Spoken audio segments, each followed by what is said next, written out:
Friends, it's October 24th, and these are truly historic days. Sanctions have been imposed by the US, and now Tomahawks will follow. Zelensky has officially stated that we might have Tomahawks as soon as tomorrow. Ukrainian long-range weapons could have a range of up to 3,000 kilometers. Moscow, St. Petersburg, Yaroslavl, and dozens of other major Russian cities are now within the range of Ukrainian missiles. Putin is having a meltdown. The fact that they canceled the purchase of our toilets, it's going to cost them dearly. He said the response would be very serious and shocking in reaction to the potential Tomahawk strikes on Russia. Escalation. But if such weapons are used to strike Russian territory, the response will be very serious, if not outright shocking. The Russian Ministry of Defense has ordered 56 cruise missiles from the Kalibr family equipped with nuclear warheads. There you have it. Well, for the first time, the British Navy, acting on a direct order from NATO, intercepted the Russian warship Vice Admiral Kulakov in the North Sea. This happened for the first time since the Cold War. The US has announced mega sanctions against Rosneft and Lukoil. Their shares have already fallen to a historic record low. Well, both Chinese and Indian companies have suspended purchases of Russian oil after the US sanctions. These sanctions are a blow to Russia's military economy. Let's discuss all this with the well-known political strategist Mikhail Sheitelman. Mikhail, glad to see you. Hello, Dasha. Glad to see you too. Mikhail, what do you think about all this commotion? So, Putin is frozen. Nothing. He used to make such sharp comments. What do you think about Trump's sanctions against Lukoil and Rosneft? And then Zelensky's statement about Tomahawks? Well, first of all, yes, this is truly a fundamentally new step. We waited so long for this from Trump, and we got it at the most unexpected moment. Yesterday, when Scott Bessent, the U.S. Secretary of the Treasury, announced that these new sanctions would be announced today or tomorrow, well, he phrased it so cautiously, saying that new sanctions against Russia would begin. I was sure he was talking about the European ones, but it couldn't possibly be about the American ones. I was convinced that Trump would come out now and say, well done, the Europeans have approved the 19th package of sanctions. And then suddenly real full-fledged sanctions against Lukoil, sanctions against Rosneft, the scale of which is still hard to grasp because these are the first American sanctions that are not sectoral, where it's like, in general, we are banning investments in the Russian oil industry. There have been such sanctions before. But today, every drop of oil produced by these two companies essentially becomes contaminated, tainted, because any company that buys that drop also falls under sanctions. Or any ship that transports this oil falls under sanctions as well. Now, there's no longer any need to track down this shadow fleet. Simply everything that's being transported, and if it was extracted by Lukoil or Rosneft, all of it immediately falls under sanctions. That's exactly why this whole story with the Chinese started. Before this, as you saw, everything in Russia was under sanctions. So what? The Chinese didn't react at all. But now, things aren't so clear-cut anymore. Today, if you pay for oil extracted by Lukoil or Rosneft, it doesn't matter if you're paying a trader or someone else, you fall under sanctions. And the bank that processed this payment also falls under sanctions, whether it's a Chinese bank or any other bank. Of course, they don't need this. It will cost them a lot. That's why this is a serious, real blow. And what's also interesting is that it's very difficult to roll this back. Before this, we often saw situations where Trump would threaten something and then a week or two would pass and he would seem to forget about it as if nothing had happened. But this is a decree from the Treasury Department, which specifies the reasons for all these measures. It explicitly states that this is because Putin refused to implement a ceasefire along the entire front line, and that if Putin does not agree, there will be new sanctions under the same program. So it's all very straightforward here. Just stop, ceasefire, end the fighting, and then these sanctions will be lifted from you. But as long as you don't cease fire, they will never be lifted. So it's not something Trump can just undo with a single word, like if tomorrow Trump says, let's lift them. No, it won't work like that anymore. This is now a major important state decision. That's the second reason why these sanctions are, of course, welcome. And yes, for the first time. In the justification for imposing the sanctions, it is stated that they are for the refusal to cease fire. There have never been such sanctions before, neither from Europe nor from America. Friends, dear audience, please like this video and let us know your thoughts in the comments. The actions of the Treasury, Trump, the European Union, the new 19th package of sanctions, and also Zelensky's statements about Tomahawks and long-range missiles. Mikhail, there's a very interesting piece of news here. First, the Wall Street Journal reports that America is allowing strikes on Russian territory. After that, Trump comes out and says, it wasn't me, I'm not involved, and hides away. Then information comes from Zelensky that the next ones will be Tomahawks. And in general, we have Ukrainian weapons that can reach 3,000 kilometers. After that, Putin appears furious and making very serious threats. To what extent do you think this game of escalation and de-escalation will actually have consequences? Yes, this is a huge escalation game. At this point, it's already clear that it's unlikely to be stopped. I've always wondered, and many others have too, just how much longer Trump would put up with all this. The mockery from Putin, the complete disregard, the endless lies, and so on. Trump has been led by the nose throughout all these months. He understood it. He realized every time anew that, wait a minute, he was being led on, but each time he kept giving new chances. And judging by the fact that he imposed these sanctions, he decided not to give any more of those new chances. And by the way, if you look into this whole story about the missiles in Trump's statement, it's actually not so straightforward. He didn't say that these missiles don't exist. He said that these missiles do exist. He said, yes, missile, but they have nothing to do with us. In other words, he confirmed that there are some long-range missiles that are striking Russian territory. He just stated that it's not us, not America. What else is unrelated? For example, we manufactured them, yes, but we sold them. NATO, we're not involved anymore. It's NATO that handed them over. So it's definitely not America. That's it, period. And he even clarified once again, remember yesterday at their press conference, yet another one, their endless press conferences. Every evening in Kiev, he lives in this mode, yes, in press conference mode. And he said, look, it takes 6 months to train Ukrainians on Tomahawks, and American soldiers won't launch them themselves. Tomahawks, so I'm not handing them over. He kind of told Putin, no, no, no, don't bother me. I'm not involved at all. And then Zelensky said, while in Brussels, I respect that. Do Europeans have Tomahawks? So please give us those Tomahawks. So now Putin has to answer to someone, but he doesn't know to whom. Those could be someone else's Tomahawks coming in. He used to say they would be American ones. Who is he supposed to take action against? Against the Americans? Which ones? So this week, already after, no, actually a day before the sanctions were announced, Putin, apparently as the last straw, and by the way, this was also directed at Trump, he conducted nuclear exercises during which, and this was especially mocking toward Trump, Dmitry Anatolyevich Medvedev gave the order to launch a nuclear missile without a nuclear warhead from a submarine. So this is a direct response to Trump, who said, oh, Medvedev is acting tough with me, so now I'm sending submarines to the shores of Russia. And Medvedev responded like this. Then Trump responded with sanctions. And Medvedev responded again on his telegram saying, Trump, you scoundrel, you turned out to be just like the Europeans. You are our enemy. You are declaring war on us, and so on and so forth. So yes, this is a crazy escalation, and it's a deliberate raising of the stakes by America. And Europe has also grown bolder today and has introduced some very interesting sanction packages as well, very diverse and large scale. Now let's see if Europe will give another slap in the face. But the fact that the entire West has literally risen up against Putin right now, well, I don't know, even I. And I'm a very cautious person in this regard. When one of my viewers wrote to me in the chat, Mikhail, for some reason starting today, I believe there will be a ceasefire they'll push through. I thought, yes, I also am starting to believe that now, somehow. Well, it's clear that this is no longer a matter of years, but of months now, to push Putin out one way or another. Yes, I want to talk to you about China as well, but a bit later. First, I would like to talk specifically about the fuel crisis. It was reported that almost 90% of Russia's regions today, 85% to be exact, are experiencing this fuel crisis. And it turns out that as of today, from the Urals to the Moscow region and Leningrad region and the occupied Crimea, everything is at a standstill without gasoline. It's being distributed by ration cards. Today, Putin made a statement saying, oh, we don't care, we're not afraid, we're not freezing. In short, it doesn't matter to us. But is that really the case, in your opinion? Does it really not matter?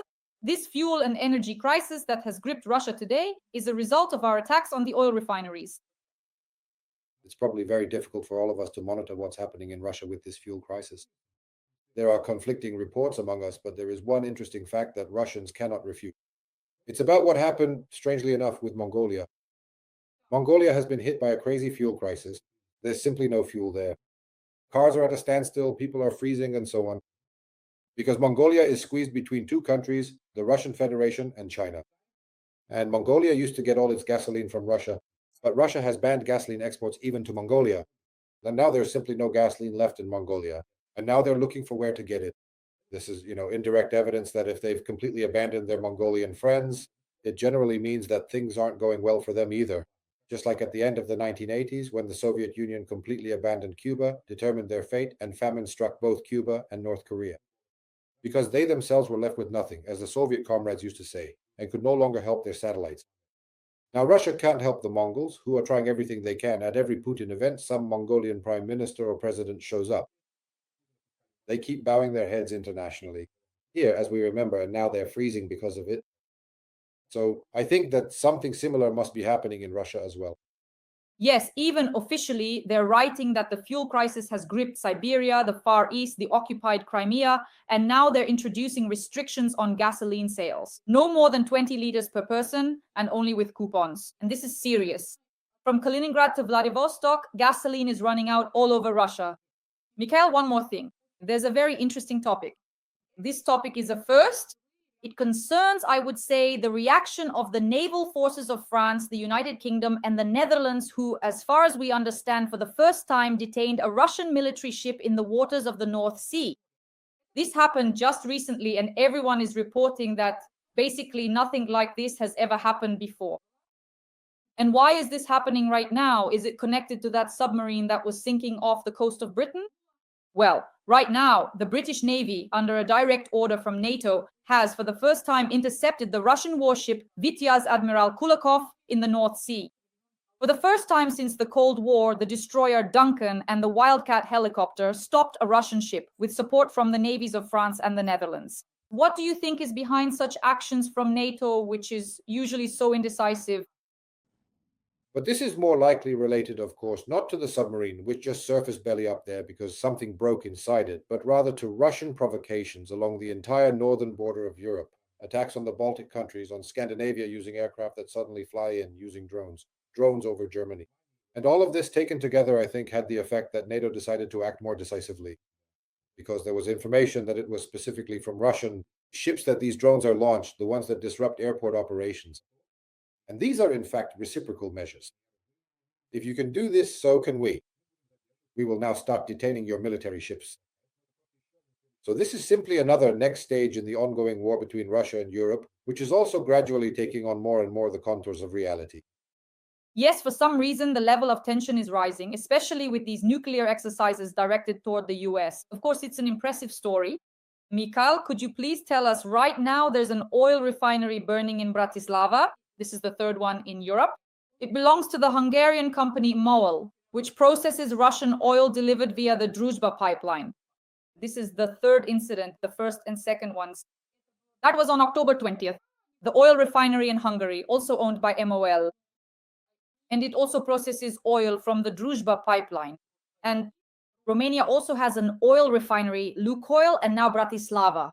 But these aren't just some random acts of sabotage by concerned individuals. This is most likely more like a special operation by the Ukrainian armed forces, obviously using our concerned citizens, partisans, and so on. I still have my doubts, to be honest. I need to explain with more facts what I'm doubting and why.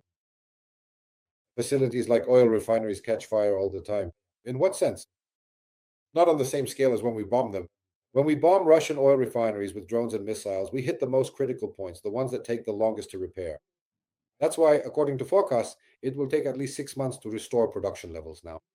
That's if we don't bomb them anymore. What we're destroying. In other words, we're destroying the most valuable units, the ones that are the hardest to repair. But at the same time, I worked at a very large chemical plant where everything was built around gas and so on. And there, at least once a week, there were emergencies with explosions. That is, something would explode. In one workshop, this would blow up. In another, something else would explode. That's why, for example, at that plant, 50 people worked solely as civil defense staff. These were people who were basically firefighters and so on, coming to work every day because every day something happened. These were complex chemical productions. That doesn't necessarily mean that people died. Something exploded, well, gas exploded here or there. Sulfur caught fire somewhere and so on. But now I'm being cautious because we haven't heard about the consequences. If we had heard that this plant had stopped, had ceased production, but when something explodes in, say, workshop 18 in some barrel, do you know what that reminds me of? There's an effect with a very complicated, very long name, so I call it in a simplified way. The Kojan effect, or the bat effect. The media, once it gets hold of one piece of news, starts picking up similar ones. Let me give you the simplest example in English, an example for all of us right now. Everyone knows about the Louvre robbery. Well, the whole world knows about it. Just a couple of days ago, there was news about a robbery at the Diderot Museum in the northwest of France. The Diderot Museum was robbed. Some thieves broke in there, smashed some display cases, and stole coins. And this news made the front pages. It's literally everywhere right now. But if it weren't for the Louvre heist, it wouldn't have made it anywhere. I got curious. How many museums actually get robbed per day? I did the math. I asked ChatGPT to gather some statistics. The number of museum robberies per day is in the hundreds. That is, every day, hundreds of museums around the world are robbed. What's being robbed here? It's not like they demolished the whole museum. They just came in, stole something, smashed a display case, took something. Since there are hundreds of thousands, if not millions, of museums in the world, hundreds of them get robbed for some valuables. And if it weren't for the Louvre, no one would have ever heard about this Dendro museum at all. So they stole some coins. Who knows? Things get stolen everywhere. Now, about the oil refineries. We're bombing the oil refineries. That's why so many people are talking about it. Trump talks about it. All of Europe talks about it. And that's why even the slightest explosion there, right away, oh, that's it. Ukraine blew it up. It's like after, I don't know, the Russians really do cut one cable in the Baltic Sea. Then every accident is already perceived as a Russian sabotage. We blow up Nord Stream, and suddenly, on every gas pipeline in the world, something explodes. Yes, every minor incident is seen as part of a bigger picture. So for now, when we get a message saying, yes, at this plant in Slovakia or Hungary, some workshop or some installation broke down, then it will be clear that it's sabotage. But for now, it's, well, something caught fire and was put out. Honestly, to me, it all looks like we're the ones fanning the flames, making a big deal out of it ourselves. But following up on these events, I really like this. This statement, the head of the Polish Foreign Ministry suggested that the Ukrainian military officially disable, in other words, blow up the Druzhba oil pipeline.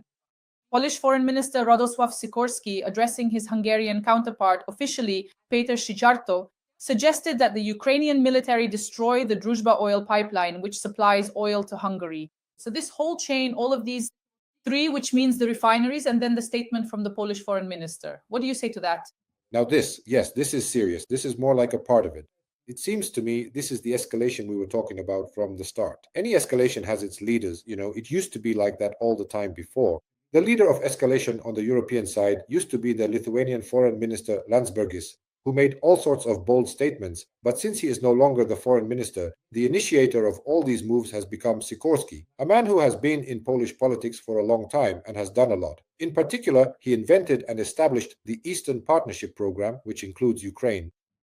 And just look, for example, he said that Poland would forcibly land Putin's plane if Putin tried to fly over Poland on his way to Hungary.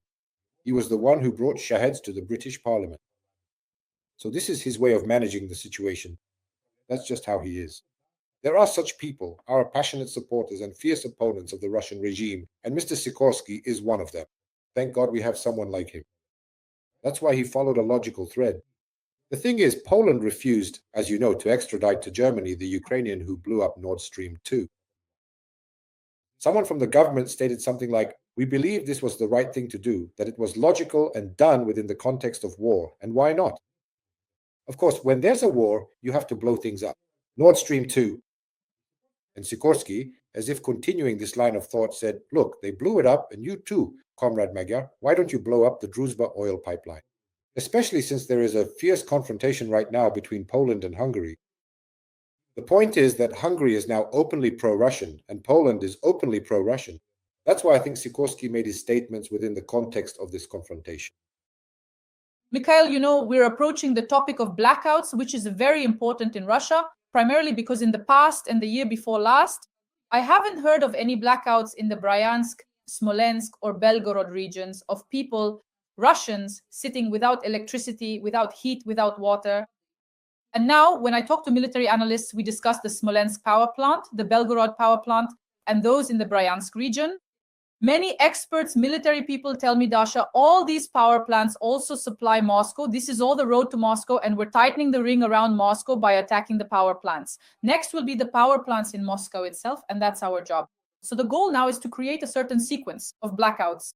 In your opinion, how successful is Ukraine at this today? Because just yesterday, the Smolensk power plant was under attack, and half the city and region were left without electricity. What will happen next? We are seeing some results even in the field of electricity. All of this since that's what was chosen. Secondly, we see that we're even striking there with missiles, and if I remember correctly, HIMARS have already been used. Yes, HIMARS were used to strike the Belgorod region. Then we saw those storm shadow strikes on the Bryansk region, and last night there was some kind of strike. No one knows with what, because it's 1,700 kilometers from Ukraine, a strike on the city of Kopeisk, where something hit. It was a plant just like the one in the Bryansk region, a factory for producing rocket fuel and gunpowder. And what exactly exploded there, and to what extent, we can't even imagine. Because if even the Russians were forced to officially acknowledge it, that's saying something. The head of the region stated that there were 12 killed, dozens missing, and there are also wounded. And images have appeared online showing the relatives of the workers from this military facility standing outside, waiting for them to finish their shift for more than a day now. They don't know anything and are trying at least to find out their fate. After all, we did shoot something there. It's hard to believe it was just a drone that came and caused all this. It turned out, fortunately, that we managed to destroy so many enemies. By the way, if anyone is watching and says these are civilians, no, they are not civilians. These are Workers at a military factory, and when they are at their workplace, they are just as legitimate a target as soldiers. So what's the difference if a serviceman goes home to sleep? He still remains a legitimate military target. That means he can be eliminated, even in his own bed, just like us generals when we go out. Remember the general in Moscow who left his house and he was blown up along with his driver? That's legal. But a worker in military production is not a combatant when he's at home, but he is when he's on shift, a legitimate combatant. So all of this is absolutely legal action by the Ukrainian army, the Ukrainian defense forces. I don't know whose action this is, ours or not. That's it. Yes, we see that somehow this whole program is working. But here you have to be I'm not knowledgeable enough in electrical engineering to say, it's like, so, and here we put these connectors here. I don't know how much further we can go. The main thing is that I don't know. Of course, it's about how much striking power we have left with drones, just with drones. In the city of Moscow, as we've already noticed, it's practically impossible to destroy the groups unfortunately because they've got everything packed with air defense over there. Really, in Moscow, you need tomahawks. Only with tomahawks can you get through, because tomahawks can bypass air defenses. Will they give them to us? I don't know. We'll have to ask Zelensky about that. Yes, or from Mr. Donald, the King of New York, Trump, as everyone calls him, Donnie, the King of New York. Mikhail, everyone is also talking about the railway collapses. Lately, we've been attacking the Leningrad region quite often, and I see that literally every, 10 to 12 days, trains are derailed, railway junctions are attacked in the Leningrad region, the Moscow region, military trains. So this so-called railway collapse is following the aviation collapse, and we're succeeding in that area as well. What do you think? Well, for now, there's very little known about this because, after all, let's be honest, an oil refinery burns brightly. It's immediately visible across the whole city, and the whole city sends us, well, it doesn't matter which city. Like yesterday, Samara sent us something. Before that, some other cities sent things too. I read the list yesterday, against whom the Americans imposed sanctions, subsidiaries of Lukoil, Rosneft. There are subsidiaries, and there's still a huge, huge list of them.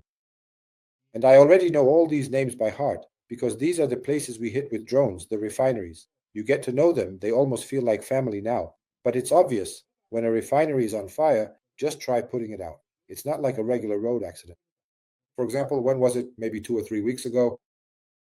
In the Leningrad region near the village of Mishinskaya, I know this place very well. I've been there many times, worked there. Near the village of Mishinskaya, on a certain stretch, they definitely derailed a military train to be exact. And the Russian authorities immediately cordoned off the area, some special services or other. They immediately cut off mobile communications there completely, right in that section. Well, they cordoned off the area for about 10 kilometers or so.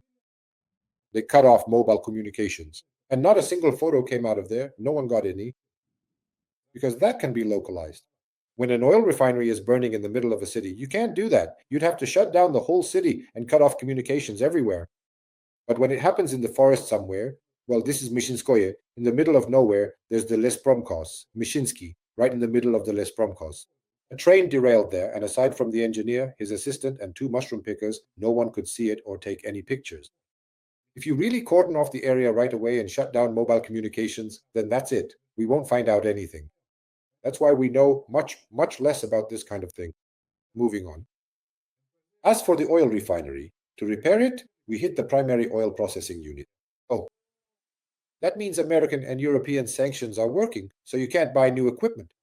So either you have to come up with something yourself, get some craftsmen to invent a solution, or somehow source spare parts from China or somewhere else. And all of that takes months. But when we blow up railway tracks, replacing the rails only takes hours. Just look at what's happening in Ukraine. When the Russians bomb our railways, if it's not the electrical network but the railway itself, then a few hours later, trains are running again. Well, basically, that's how we've learned to do it historically. During wartime, railways have always been bombed, but people have always known how to restore them. That's why it's the least spectacular. So it can be very effective, but it's the least spectacular, which is probably why we don't really know much about it, unless we're members of the Ukrainian Special Services ourselves. The well-known economist Igor Lipsis always tells me that if we attack railway hubs, it's one of the most effective strategies because these are Russia's arteries. And as soon as we bomb them, the Russians face an aviation collapse. If there is also a railway and oil collapse, Russia will fall apart. But unfortunately, they say it's not enough. So Mikhail is wrapping up. Yes, so Trump, obviously, the US tried to put pressure on Putin to stop the fighting. They've imposed these sanctions. But everyone says these sanctions are not enough because Putin came out again and said, we don't care, we will keep fighting. And as he said today, they're putting pressure on us and that's why we won't give in. But now information is coming in that there are raids in Moscow. Men of conscription age are being detained in handcuffs and sent to the assembly point on Ugrezhskaya. This is being reported by a Russian opposition human rights activist who writes that in Moscow's metro stations, Novokuznetskaya, Tretyakovskaya, Kievskaya, Volzhskaya, Barikadnaya, Timiryazevskaya, all over the city, they're rounding up Russians to send them to fight against Ukraine. This probably means that Putin is already having some problems if this is happening in Moscow. What do you think? There are definitely problems here, and there is plenty of evidence for that. First of all, of course, there are the enormous losses that Russia is suffering. Just recently, there was a statistic was calculated. How many killed and wounded Russians there are per square meter of occupied land. And these numbers are many times higher than the losses the Soviet Union suffered in World War II. That is, when you recalculate it per square meter of captured land. But since the Russian Federation is a small country compared to the Soviet Union, it's clear that for Russia these are very large losses, truly significant losses. Secondly, what else do we see? Previously, even a year ago, and especially in 2023, it became very apparent that the regions of the Russian Federation were paying huge bonuses for each person who volunteered to go to the front. These bonuses, as we remember, reached up to 7 million rubles.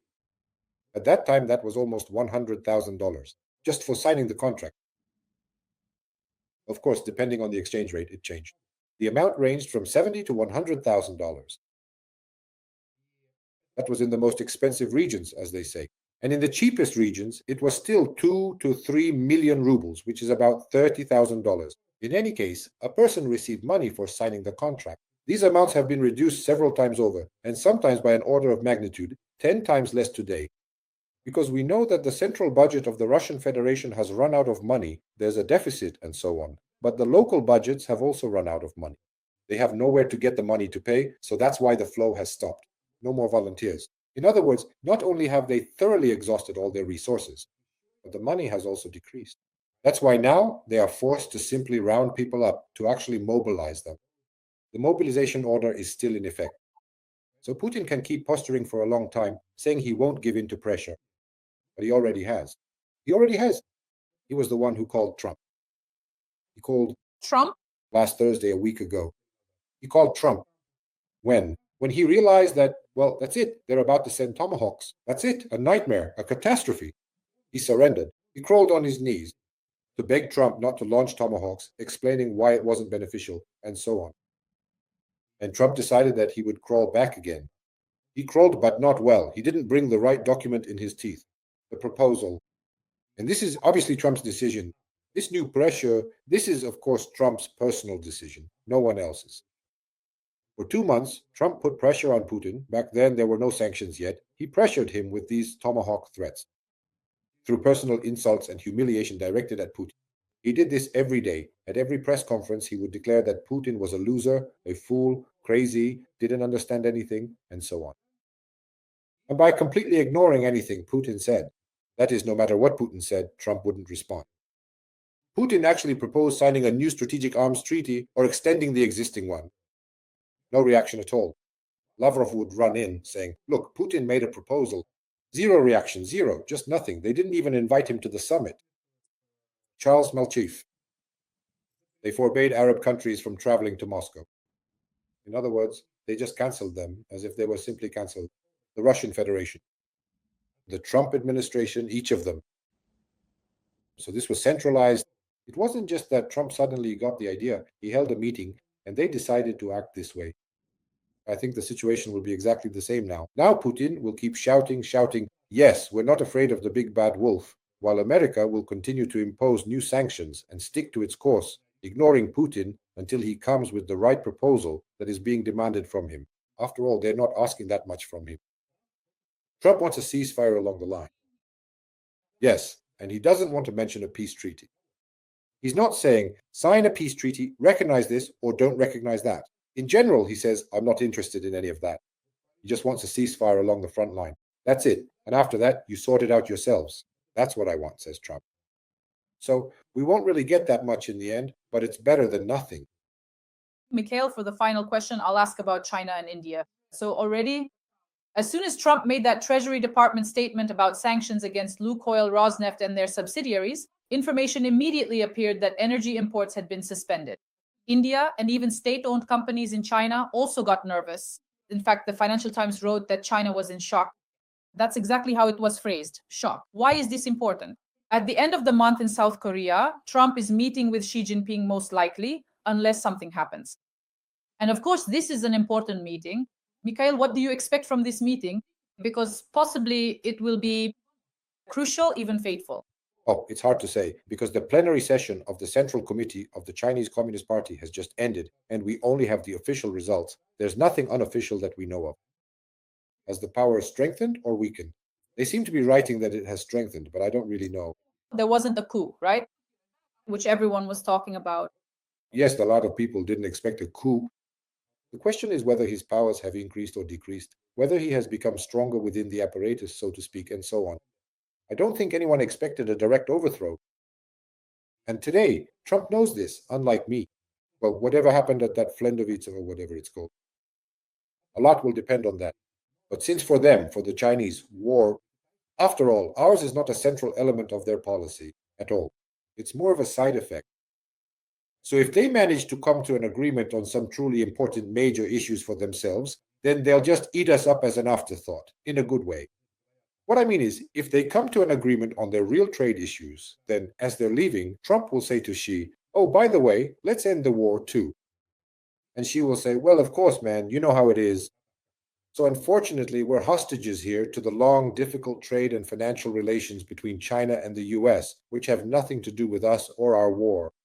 For example, China doesn't need Russia to control any Ukrainian territories. They have no such interest. All they need is a weak Russia. That's it, period. From this war, China needs to get a very weak Russia, completely dependent on China. And they've already achieved that. Basically, their goal has been accomplished. So they're probably not interested in continuing the war. But they want to sell this outcome at a higher price. To the Americans, the end of the war. Friends, Mikhail Sheitelman, well-known political scientist and technologist. Mikhail, thank you. Hope to see you again soon. Thank you. Thank you, Tasha.